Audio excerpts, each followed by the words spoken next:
I'm a Kuwaiti artist. My practice is research-based and interdisciplinary. I'm also very excited to be here today. It's my first real experience of Sweden. It's my first international solo show as well. Most of my work has only been exhibited in Kuwait or in group shows around the world. To see my work within the context of Sweden has been really wonderful. To make these comparative relationships between how Kuwait built itself versus how Sweden built itself, and then sharing these national building stories to learn, maybe using Kuwait as a case study for these universal topics. So thank you, Mariangela and the team at Havremagasinet. Thank you so much for having me. It has been a very interesting 3 days looking at the military sites here in Boden, and there's a reason why I've been told to come here as well and encouraged to come here, which you will see throughout my practice. I become quite obsessed with the military towards the end of it. So here are some snippets of my exhibition in Bildmuseet. So for years my work has focused on Kuwait's methodologies of nation building and how state apparatuses have shaped ideas of nationhood, both before and after colonial effects. So Kuwait was colonized, and I'll get to that in a little bit. So this stems from my own need to fill in the gaps left by being educated within a British system for most of my life. I learned a lot about Victorian and Georgian eras, but I realized I knew very little about the history of Kuwait, which is where I am from. And my practice then has evolved into a decolonizing process as I aim to uncover the genealogy and chronology of significant historical moments, questioning or debunking the myths surrounding them. And so the exhibition, The View from Above, currently on display at Bildmuseet and curated by Anca, brings together works that explore several themes I've investigated over the past 10 years. So how is a nation created? In the exhibition, I explore the nation as something that is imagined or invented. It is shaped by heritage sites, postage stamps, military ceremonies, maps, and architecture. I delve into these symbols and narratives that shape Kuwaiti nationhood and Arab identity from the time of colonialism until today. To embark on this journey, though, we will need to look closer at Kuwait and how it was formed and how, as a nation, it was built. So for a lot of you, I think you might not know too much about Kuwait, so I will be doing like a small history crash course on it in order for you to see how it was informed by external influences as well as the internal dynamics of the contemporary society. So Kuwait is often perceived as a small, oil-rich city-state surrounded by desert. Historically, colonial explorers, specifically the British, depicted this desert as barren, lifeless, and inhospitable. But in contrast, oral histories reveal the desert as an active environment, a space lived in, traversed, and shared by diverse communities. Over time, Kuwait's name changed from grain to Dilmun in Mesopotamian before it became Kut and then Kuwait. These shifts hint at the region's rich layers of history, layers often overlooked due to limited records or because they don't align with constructed national narratives. Kut, meaning a small port, was once a maritime hub deeply dependent on the Arabian Gulf. Trade, travel, and pearling were vital, and its people mastered the art of boat building, crafting vessels that enabled their maritime success. On one side, the sea provided sustenance despite its harshness. On the other side, the desert or hinterland offered opportunities through trading, fresh water wells, and pasture lands. Far from empty, the desert was central to Kuwait's interactions with surrounding tribes and regions. Kuwait also flourished in the pearling industry, which sustained the port city until 1910, when Japanese pearl farming emerged. This industry helped drive early development and wealth. However, in 1916, behind closed doors, the Sykes-Picot Agreement was formed. The British and French diplomats Sykes and Picot sought to divide the Ottoman Empire into spheres of influence without regard for the local populations of this land or their history. This map shows Kuwait in 1913 under the Anglo-Ottoman Agreement, an early attempt to define control in the Gulf. By 1922, Kuwait lost 2/3 of its land to Iraq and Saudi Arabia, redrawn by British agents. The red line solidified Kuwait's smaller borders, while the black line defines its territorial extents. We don't know what this means, as it only applied to Kuwait. Is Kuwait within the red line or is it within the black line? No one really knows. So what is sovereignty in this context? So Kuwait was once an autonomous port city with a tribal leader. But in 1899, under British pressure, Kuwait became a protectorate, which made it comprise itself to its independence and serve British interests.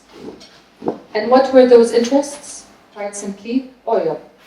Their explorers, the British explorers, sensed the desert's potential, and oil would soon change Kuwait's future. However, the authority at the time lacked direction for its development. Where do we begin? We have so much money now and wealth. What happens next? To manage Kuwait's development, the ruling family turned, of course, to British expertise. So the British consultant at the time, obviously to serve British interests, selected a British planning firm to design the first master plan of Kuwait and its future. In 1959, this plan was produced, and it was shaped by a distinctly colonial perspective. Viewing Kuwait from above through the lens of an airplane window, the consultant saw an opportunity not to preserve but to reshape. Their vision was radical, one that aimed to transform Kuwait from a desert sea settlement into what they deemed an ideal modern environment. But this vision came at a cost. The old had to make way for the new, and so Kuwait's historic walls, once essential for protection, were demolished to accommodate new infrastructure. Traditional mud brick houses were replaced with copy-paste buildings, and zoning created a modern city for the emerging Kuwaiti citizen. Politically, the British introduced a constitutional monarchy in Kuwait, where citizens could elect MPs or members of parliament, but the true power stayed with the ruling family. So this was also an experiment by the British to see, can you have a constitutional monarchy while having a democracy? So key figures like ministers and the prime ministers were still appointed by our sheikh or prince, ensuring that traditional authority remained intact. This system, which I refer to as handicapped democracy, creates an illusion of democratic participation while maintaining the real control with the monarchy, reflecting a delicate balance between modernization and entrenched hierarchies. After our independence from the British in 1961, Kuwait solidified its global position by joining the United Nations in 1963, though its journey wasn't without resistance from neighboring states, such as Iraq and Saudi Arabia, who did not see a point in this tiny little country and wanted to share sort of the territory. But then also countries like Russia would say, well, I can put all of Kuwait inside an apartment building in Moscow. Why is there a point in this building? Luckily, we achieved independence and sovereignty. And so with this newfound status, modernity began to reshape Kuwaiti society. Beach clubs and modern amenities replaced traditional ways of living introduced by British expatriates. The opening of Kuwait University in 1966 was a milestone in the nation's development. It drew intellectuals and educators from across the world to bring a strong educational framework and enhance Kuwait's image as a regional leader in learning, which it did for a while. And as this was also solidified in terms of regional presence, it also began constructing a national culture. But how was this defined? How should Kuwaitis dance, sing, dress? These cultural markers were often invented and propagated by state-led initiatives, shaping a unified Kuwaiti identity while omitting key elements of traditional culture. And when I say omitting, we have many different types of dancing, so why should one type of dancing versus one type of singing define what the national dance and song should be? Kuwaiti television became an important tool in broadcasting the state-produced national identity, reflecting the invention of tradition that many scholars discuss, where modern states create cultural practices to foster unity and recognition. However, modernization often results in the loss of traditional heritage. And like I discussed earlier, the mud brick houses were demolished, walls destroyed, leaving only 5 gates as relics of a past that once defined the country. And this rapid influx of Western culture brought resistance. Liberalism clashed with conservative traditions, leading to cultural tensions. This backlash against Western influence often resulted in a conservative counter-narrative, raising questions of whose traditions are preserved and why only one. All these cultural transformations culminated in a defining moment, the Gulf War of 1990. Saddam Hussein's invasion shattered the country's prosperity and interrupted the nation's identity, leaving lasting scars on Kuwait's psyche. Its momentary youthfulness had ended. And this is where my story begins. 4 years before the invasion, I grew up in the shadow of this conflict, witnessing the decades-long reverberations of its trauma. For me and for many Kuwaitis of my generation, the invasion and its aftermath are not just historical events, they are lived experiences. The collective PTSD, not just of individuals but of the nation itself, from that period, has shaped our consciousness, our culture, and our understanding of what it means to be Kuwaiti in a post-war world. This brings me to the image you see here, my passport. Is this who I am? A name, a date of birth, an expiration date? This document claims to define my identity, reducing me to a series of facts assigned by the state. But is national identity really something you can hold in our hand? Does this passport represent my lineage, my culture, or my history? Or is it merely a construct, a way to place me within borders, both literal and imagined? But I'm often asked why I obsess over identity, what it is, what it should mean, and whether it's even meant to be overthought. For much of my life, I didn't think about it either. And that changed when I became very aware of the colonial processes that had influenced me throughout my life. It was then that I realized I am a colonial product. I attended a very British school in Kuwait, one originally established to serve the children of British military personnel stationed in Kuwait after the war. Over time, British and American educational systems became the elite schools, but they were actually really built to accommodate families working on military bases. Like the bases, the schools were militant in structure, highly organized, disciplinary, and undeniably English.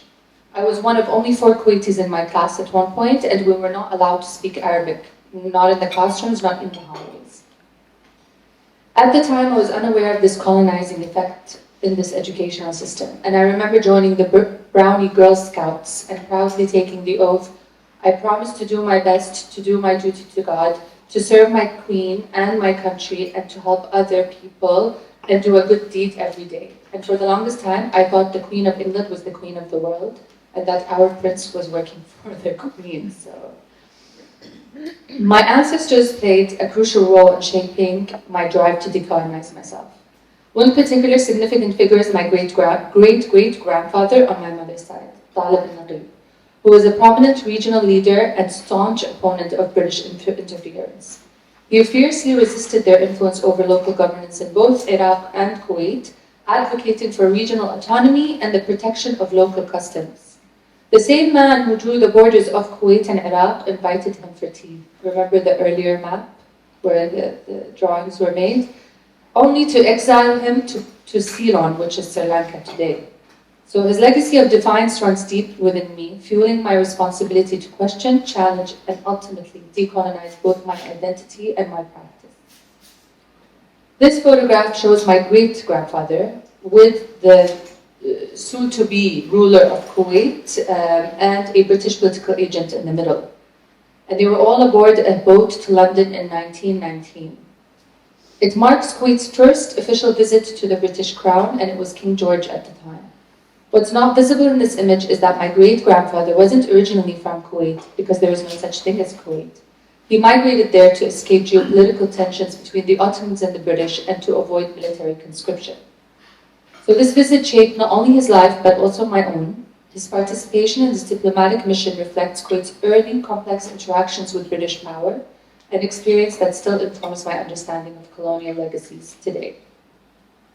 This is my grandfather, who served as the president of the National Assembly during Kuwait's golden era in the 1970s. His tenure represented a time of genuine political participation and leadership, even within a handicapped democracy. And this was why it was a period for Kuwait in terms of a blossoming culturally and economic environment. However, after his era, something shifted. As the so-called golden era waned, so too did Kuwait's openness. Political participation became increasingly corrupt, and a rising conservatism began to reshape the nation. My grandfather's time in office feels like the final chapter of what may have been a more honest participatory politics. So all three men play a role as time markers throughout my practice. So I'll begin today with my grandfather's era, the so-called golden era. In an attempt to understand the nation's carefully crafted image, I started collecting Kuwaiti postage stamps from 1940 to 1980. Tiny canvases of state propaganda traveling from hand to hand, town to town, country to country, or as Anca would say, according to Walter Benjamin, they are the business cards of the nation. Each stamp seemed to whisper promises of a past I never knew, a utopia I wasn't part of. But was it ever real? Who was this golden age really serving? All that grandeur, so fragile, disintegrating at the first hint of resistance. An image built over decades, gone in a blink. As a form of catharsis, I began dissecting the stamps, tearing them apart, deconstructing them, returning them to fragmented layers of history that I could manipulate. Reworking them allowed me to respond to the contemporary discourse of what exists today. I thought of how so much of our past was not preserved, so why should I preserve these?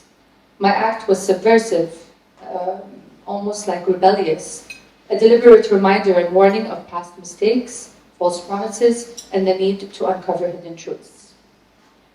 Like the construction of a nation, I too began constructing narratives, particularly my own. Out with the old and with the new.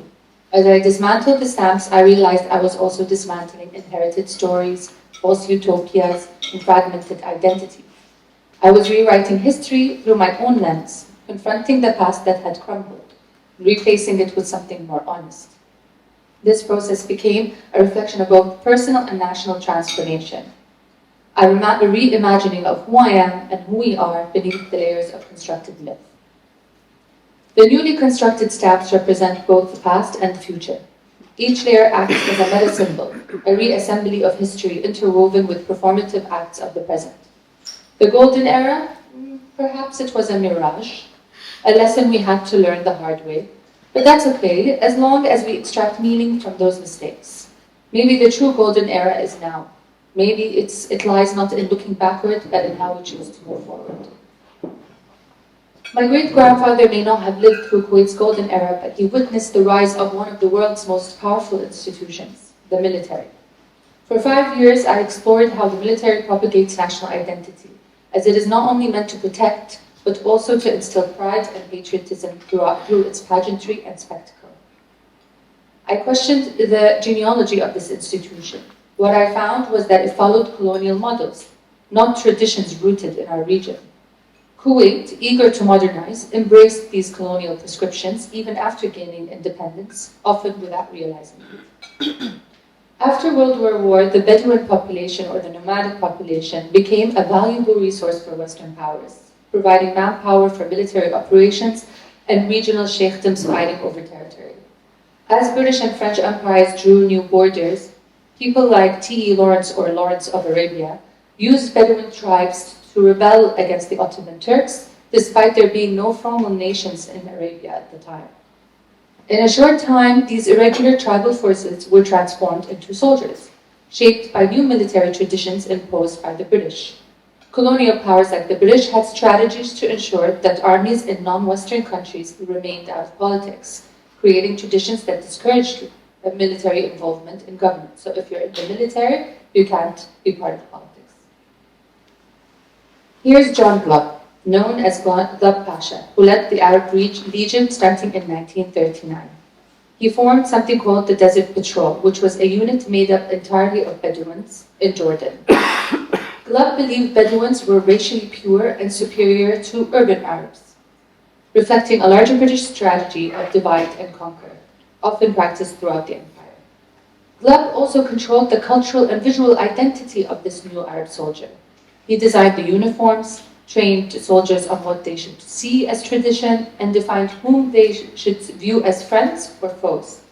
One of his proudest designs was the red and white checkered headcloth, which later became a symbol of Arab nationalism, intentionally replacing the black and white Palestinian, Syrian, and Iraqi headscarf. And today I brought one with me, and this is from 1961. It was made in London for the Kuwait National Guard at the time. And so I wear it as a reminder not of Arab nationalism, a reminder that it was not an Arab symbol, it was an appropriated Arab symbol designed by our colonizer. So the Bedouin soldier was molded into an entirely new figure. His long hair was cut short, and his sunscreen eyeliner was removed. In this transformation, the new military man became the symbol of the emerging Arab nation. His body was trained, clothed, and reshaped to become the body of the nation itself. This is a still from a video from 1954. We see a photo of the Arab Legion sort of in the background, but what's really important for me when I stumbled on this was that our ruler at the time is present in the picture. He's in the middle, and he's standing in between King Hussein of Jordan and John Gulab. And he attended this parade only to be so mesmerized by what he saw that he appropriated the entire ritual of it back to Kuwait as sort of this new Arab identity without realizing that this identity was actually formed by Gulab, and that was formed for the British and not for the Arabs. So I wanted to explore the hybridity evident in the way soldiers were dressed and performed. How much of this hybridity was consciously created and how much was an accidental reflection of cultural mixing? I questioned whether this blending of cultures was genuine or simply a byproduct of colonial influence. Ultimately, this is proof of colonialism's enduring influence. So if you look at these two images, we have the British and then you have the Kuwaiti army, and both are wearing leopard skin. But this was a colonizer's trophy of conquering India and Africa. So why was Kuwait wearing it? So Kuwait was unaware of the rituals that the British were performing and were mimicking these rituals because they saw this as sort of the way a military structure would work. So yeah, the irony is that we often are led to believe these traditions come from our own agency, when in fact, as Frantz Fanon explained, post-independence elites often replicate the very institutions used by colonial powers that once governed them. So in my archive over these 5 years, I've collected hundreds of videos highlighting military performances in the Arab world, particularly Kuwait. The Ministry of Defense uploads every year special forces performances on YouTube, featuring abseiling, free-fall routines, and target shooting. One notable act is a hostage situation, where the enemy or terrorist is always portrayed as an Arab, and it's always depicted as the internal threat. So the enemy is always from within. These invented traditions, along with the architectural settings, have remained largely unchanged over time. As you can see above, it's 1970s, and below is the present. The choreography and set designs appear sacred, untouched, even in today's reenactments. So to explore these rituals, I began creating axonometric drawings depicting the performance settings of Kuwait Special Forces. I imagined what happens within these spaces using cues from the soldiers' movements. So these final drawings, made on precious paper, reflect subtle and sometimes obvious issues or miscalculations, mistakes that the soldiers do, which mirrors how the institutions and soldiers themselves repeat rather than represent. The series shows how the military tries to transform individuals into isolated, disciplined subjects. However, these efforts, because of the repetition, leads to these mistakes, because they're not creating anything new. They keep repeating and repeating without really understanding what they're repeating, which in turn creates these sort of maladaptations, but they're unaware of this. And this is because Kuwait, under intense pressures, has replaced traditional social norms with new values imposed by external influences, creating cultural rituals handed down by a very far-away authority. Much of what I've explored stems mostly from my great-great-grandfather's era and what he fought against. In the early 20th century, Kuwait's borders were unclear. The Anglo-Kuwaiti Agreement of 1899, which was the Protectorate Agreement, sort of allowed the British to investigate Kuwait, but they couldn't really tell where its territory began or ended. The British imposed their own boundaries, disregarding local knowledge to secure their colonial interests. Much of their understanding, as you can see, is very arbitrary. So they would put points, follow geographical features, and then just connect the dots to some extent. So it was very much like, I think this is where Kuwait's territories extend to. And in 1992, the unnamed man that I mentioned earlier, his name is Percy Cox, the British political agent who exiled my great-great-grandfather, redrew Kuwait's borders using a red pencil, giving large areas to Saudi and Iraq. These lines were far from accurate, deviating up to 40 kilometers, because it was drawn on a map of Asia at a scale of 1 to 1 million. So when you draw lines on a huge map, and then you put them onto the ground, what happens to the sharp pencil? On the ground, and this is a drawing that I did to kind of represent illustrate that 40 kilometers. So on the ground, these lines become broad, ambiguous zones, adding to the confusion. Meanwhile, oil exploration was trying to reshape the region's political and economic landscape. So when we look back at the 18th century of Kuwait, like I said earlier, it was desert and sea, but it was also defined by 3 concentric walls separating the city from the desert. See here? There were 3 walls. And these 3 walls created distinct social and economic identities, while the desert remained flexible for nomadic tribes. When the walls were demolished, the nation began focusing on the urban core. This widened the gap between the city and the desert, which is now also, just like our colonizers, seen as peripheral. So we used to see the desert as something that was home, and today we now see it as empty, barren. We now want to greenify the desert. We now say there's nothing there, when in reality, it's got a lot of operation landscapes that we should respect. So the gates that remain today, there are about 5 gates, are isolated and abandoned, standing as relics of a once protected heritage lost in modernization. And you can see the round, massive roundabout that was built around it. So these gates are almost like, to access them, it's a suicide mission, basically. So these gates symbolize several things for me.